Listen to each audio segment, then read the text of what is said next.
9 proofs of evolution. So we'll get through a couple here, and this will be a good means to see, okay, what do they got? What is the best they have to offer? This is from a popular evolutionist channel, Rationality Rules. Quite a bit of views, so worth engaging. Now, I will say right off the bat, before he gets into his evidence, his so-called proof, he does what we're so familiar with. He's going to start off by saying every single branch of science supports evolution. He just lists them all off: biology, paleontology, geology, and they like to do that. It's kind of a slap and run in a way. Right. And so let's start here. You'll see that. We'll give some brief comments and we'll get into the proof. Before we even begin this video, a simple but necessary clarification must be made.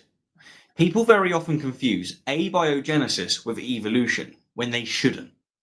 Abiogenesis is the study of how life first emerged from non-living matter, and it's not discussed within this video. Evolution, on the other hand, is the study of biological change over time, and it is the star of this video. Now, with that... Okay, you know what's funny? They're the ones that have called it over the years, especially in their science textbooks, organic evolution.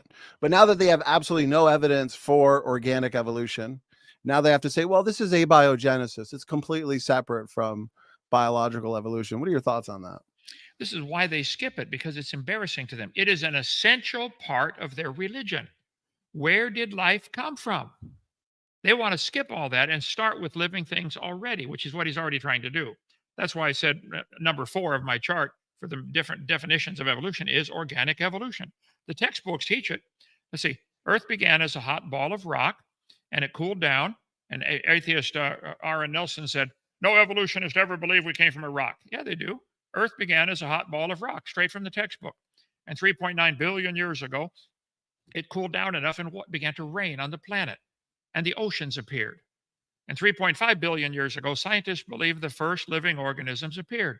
This is part of your religion. I know you're embarrassed about it. You should be. You got suckered into believing something really, really dumb. But you want to skip this part. Earth was a hot ball of very, very hot liquid, okay?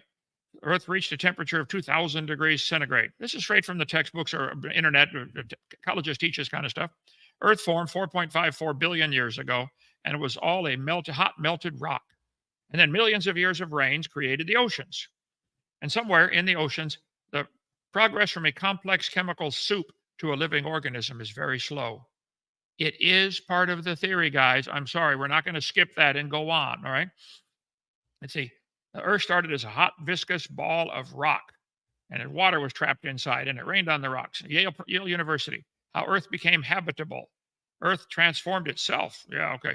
How Earth transformed itself from a fiery, carbon-clouded ball of rocks into a planet capable of sustaining life.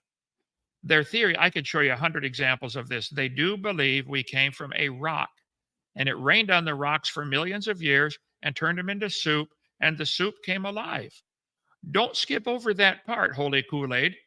You don't have a theory if you don't have a common sense theory if you can't explain where did time come from? Where did matter come from? Where did all the energy in the universe come from? Where did space come from?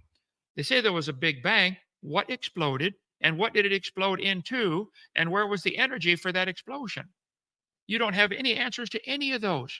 That's why I say cosmic evolution, chemical evolution, and organic evolution are essential. But they say 3.9 billion years ago, the oceans formed, and hot soup was the origin of life. Primordial soup, where life began on Earth, was hot and not cold. Whoa. Primordial soup. This is what they teach. And Holy Kool-Aid wants to skip that. Even if we let him skip it for the sake of the argument, what he wants to argue is variations, microevolution, is evidence of macroevolution. That still can be easily debunked. But just point out for the jury, Your Honor, he skips the first 4 very essential steps. You don't have a theory at all until you can answer those.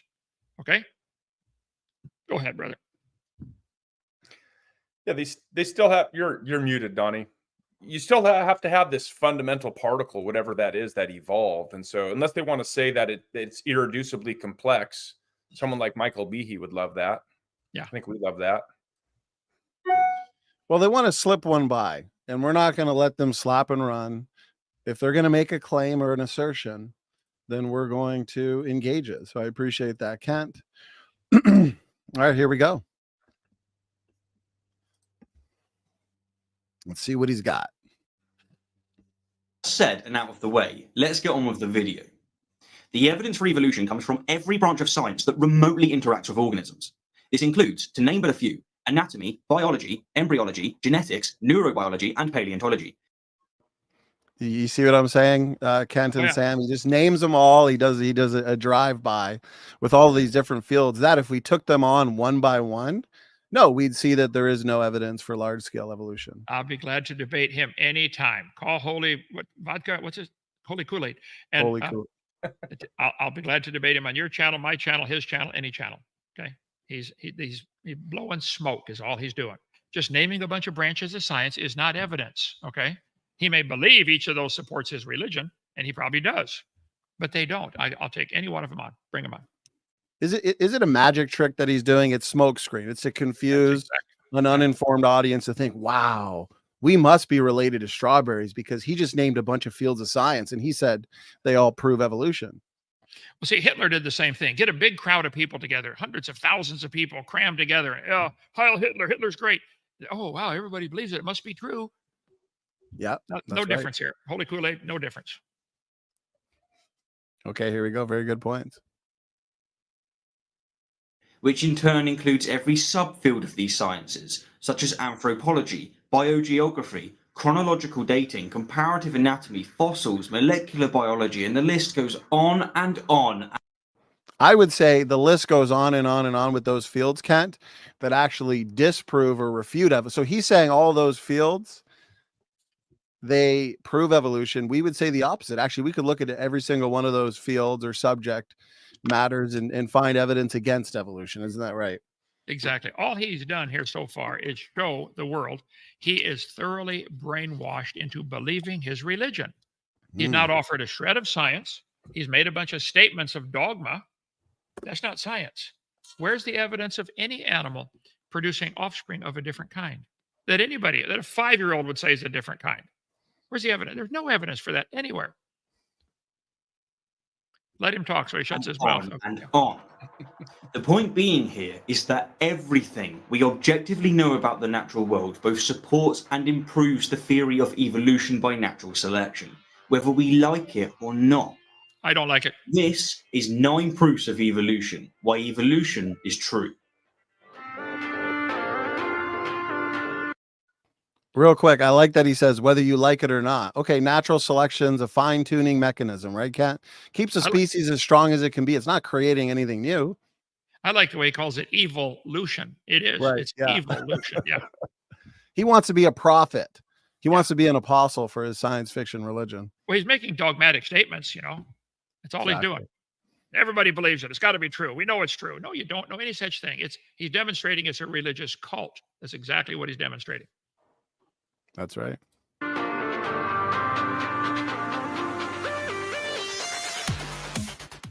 Now, to present all of the evidence for evolution would take eons and would bore even Darwin, Dawkins, and Jay Gould. And so if you're really interested... To present all the evidence against evolution would take eons. He's just making assertions. We can turn it right around on him. Isn't that right? Well, that's okay. Tell any of the atheists listening or watching this later, pick the best 3. He says it'd take eons to even mention all of them. Okay, pick the best 3. The best 3. Call Donnie, call me. We'll do a debate on my channel, your channel, Donnie's channel. Give me the best 3 one at a time. We'll debunk any of them you've got. Any of them. There's no evidence whatsoever for evolution. You claim there's lots of it. Okay, bring the best 3. Well said. In reviewing all of the overwhelming evidence for evolution, then this video isn't it. What it is, however, is just 9 lines of evidence from several fields of study which by themselves alone make a very convincing case. So, where to begin? Well, the first 2 lines of evidence that I'm going to present both come from the comparative anatomy of whales to land mammals. We've long known that despite whales looking like fish, they're mammals, because just like mammals and unlike fish, they give birth to life. The idea of classifying them as fish and mammals is purely a man-made classification system. We are putting our classification onto the animals. The animals don't know we're doing it and don't care that we're doing it. In the biblical classification system, maybe a whale's considered a fish if it lives in the water, but just because Carol is lineage, so we decided to call it a mammal because it has hair and bears live young and breathes oxygen, breathes air. Okay. The animals don't care how we classify them. You can have one person go into your shop and organize all your tools. Somebody else comes in, takes over. They might decide to organize them different. Right. So the tool doesn't care at all, and the whale doesn't care at all. So he thinks because there are similarities in these creatures, therefore they're related. This is such a stupid argument. Maybe there are similarities because the same guy designed them. Could be. Amen. And God made a variety of designs, just like engineers make a variety of design as well. They seem to be making an argument where they think, well, if it's in the water, they all have to be identical. They all have to have the same similarities. When that's not the case, I think a good designer would allow for a great deal of variation in their designs. Well, I know Honda makes a lot of different vehicles, and as far as I know, all of them have round tires. That's proof they're related to, bananas or something. Airplanes have round tires. Oh, they are related. You're right. That's right. Live young feed their young milk via their mammary glands, breathe through 2 lungs rather than gills, have skin and hair rather than skin and scales, and they're warm-blooded. Now this alone strongly implies that they share a common ancestor with. And then he takes that illogical leap. I mean, we could take a submarine on one side like he's doing here, which is in the water, and then take a cruise ship and list all the differences and similarities. Does that prove that they share a common ancestor, or is that good design? That's all he's doing here. Well, they're going to argue cruise ships and submarines don't reproduce. Look, guys, Right. Adding reproduction into the mix makes it about 1 billion times more complicated and less likely to evolve. Not going to happen. No matter what analogy you give, rather than see it and think, oh, maybe they're right, they will look for a way to worm around it. They don't want to believe God did it because that involves some accountability. That's the whole problem here. That's right. I agree. Fish and whales have some similarities. I agree they have some differences. And man has decided to put them in a different category. They don't care. They can't interbreed. Well, the shark can't interbreed with lots of other fish either. So what? The genetic code is phenomenal. So with all 9, I've seen this video before, all 9 evidences he gives, I'll easily debunk if you would like, but it would take a while to do each one. But his first one, the fact that they have similarities is evidence they're related. That's a stupid argument. It's just as much evidence they had the common designer. And he doesn't even realize it, Kent, but he's about to refute his next argument because he's about to say, well, whales and sharks, they're both water creatures. They're both in the water. They live in the water. And so how come they're not more similar genetically? And he's going to bring in a hippo, but he's refuting himself here because he's showing in these 2 lists of their differences, he's showing how whales and fish, although in the water, they diverge significantly at the physiological level. So yeah, we'd expect some differences, therefore, in the genetics. Of land mammals. But what really makes this suggestion even more compelling, and what I'll offer as a first line of evidence, is the curious bone structure of their flippers. Within their flippers, whales have, just like the forelimbs of land mammals, finger, hand, wrist, and arm bones, which can be easily explained if these bones are repurposed forelimbs, but are remarkably hard to explain if they're not. Notice he said repurposed forelimbs, repurposed from a land-dwelling mammal that evolved into an aquatic mammal like a whale. Kent, what's a good response to that? How can you possibly know it's repurposed? It works great just as it is. It looks to me like it was designed to do what it does. Maybe it hasn't ever been changed. How do you know one turned to the other? You can't go back in time. We see whales today always produce baby whales. There are no exceptions. Sharks always make baby sharks. No exceptions. Why? See, they have to go back in time with their imaginary, SpongeBob, magic carpet and fly back in time. Right. That's their god. That's all it is SpongeBob imagination. Nothing else. A military submarine looks a lot like a jumbo jet, 747. And they both have wings. The jet has bigger wings, but so does the A-Team van. Has a little spoiler on the back. Right. They all look the same. Wow, that's right. That is proof of something to somebody somewhere. Right. They're repurposed. Oh yeah. From a Repurposed. common ancestor. And what's interesting, Kent, you nailed it, because the flippers in the whale help to steer, balance, and stop the whale as it moves around through Right. and these bones in the whale actually make the flippers really effective paddles for swimming. So I see amazing design, not evolution here. Yeah, it is designed. I think the whales like it just like it. They wouldn't want you to change anything. Right. Yeah, exactly. I think they like the way their flippers are designed. Helps them in the water.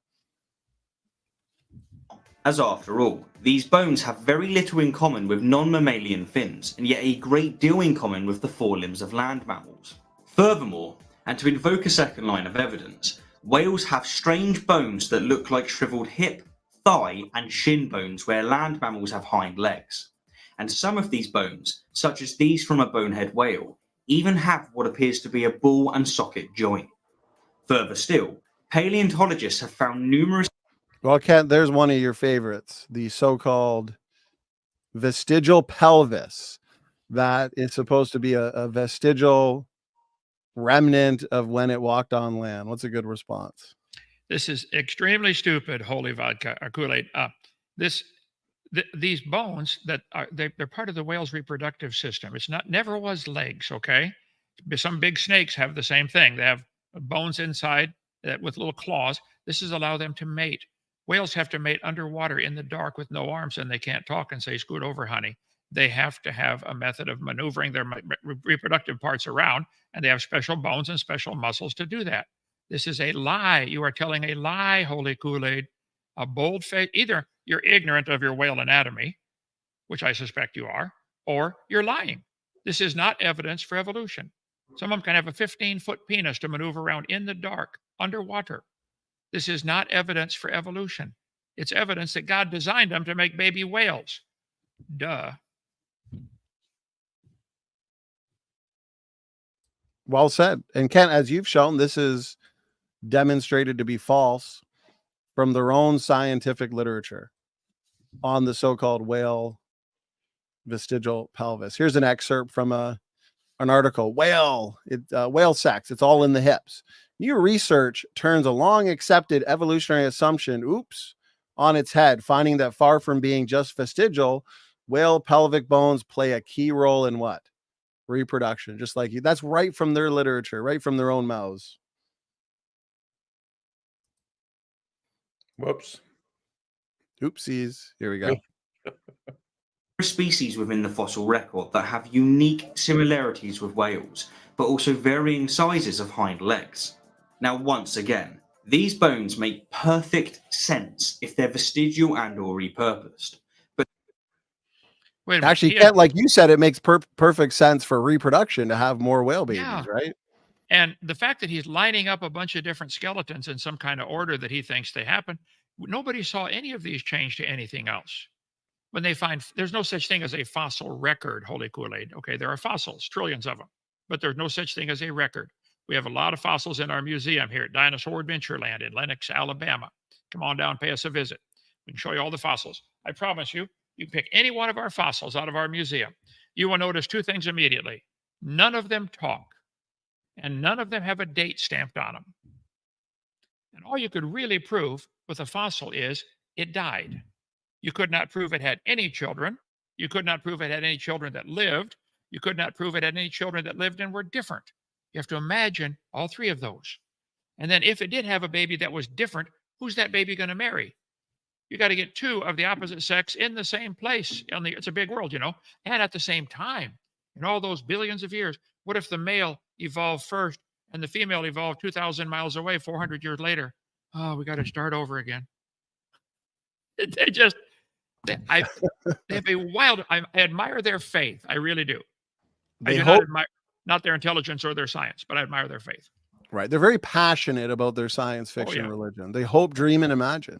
I've heard you point out, you could line things up all day and they don't prove anything. You could take a unicycle, a bicycle and a four-wheeler and then predict, there must be something with three wheels out there. And then lo and behold, you find a three-wheeler, put it right into the middle of those three vehicles, and boom, you have a transitional form. But really, it's not proving anything. Nothing at all. But they're very peculiar if they're not. Talking of vestigial traits, and to present a third line of evidence, a superb example can be found in all mammals, including you, and it's called the left recurrent laryngeal nerve.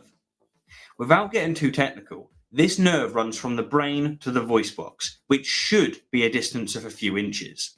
But instead, it goes down into the chest, loops around a main artery, and then goes back up to the voice box, which in the case of the giraffe results in a 15-foot detour. Interesting. I did a show recently with Jerry Bergman, who studied this, and he went over at least 4 different reasons why this is great design, and why instead of going right to its goal, it takes a different route, because the signal for the nerve can't get there too early or too late. It has to get there and arrive just on time for its function to work. So this is not bad design, Kent.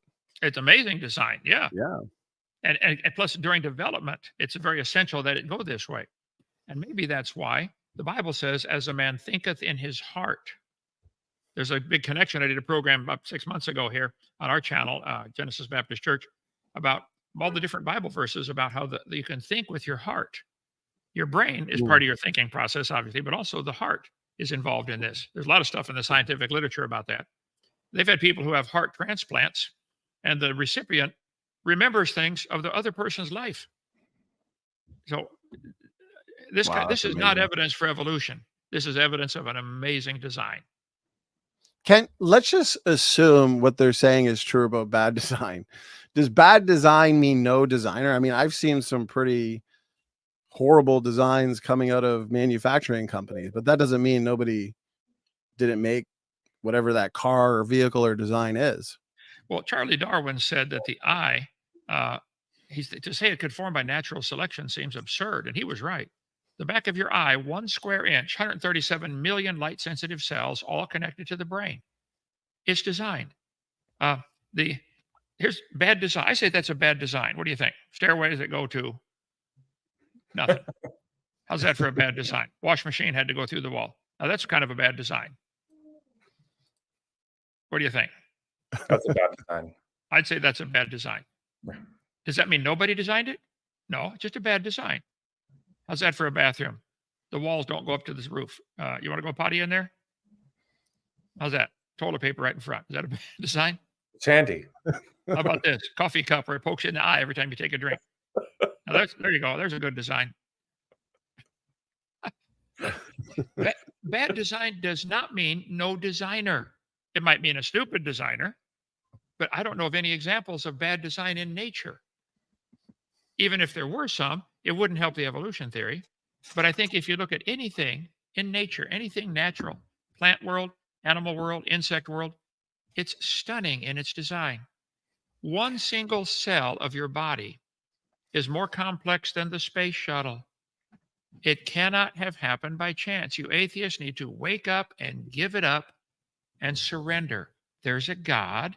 He made the world, whether you like it or not, and he's going to be your judge one day, whether you like it or not. And your knee shall bow and your tongue shall confess to Jesus Christ that he's the Lord and Savior. Promise you it'll happen. I promise you. I think even those in the context of bad design, I'm not even sure that they could defend something like that without full knowledge of the intent of the designer and the thing in question. And I'm not sure that they can, justify saying that they have those things. And it also fails to acknowledge that, as Christians, we understand that we are all under the curse of the fall of mankind. There's things like entropy that are also going to affect what at one time was a perfect design. I've got a lot of stuff that was great when it was new, but it no longer works. And that doesn't mean that it was a bad design. It just means that it's worn out, broke down, just like, I'm getting here. Amen. I understand that real well, brother. Entropy. We're all breaking down. Okay. Well, you know what? We gave vodka rules. Is that what you're calling them? Holy what's their something. name? Yeah, Holy vodka, holy Kool-Aid. Yeah.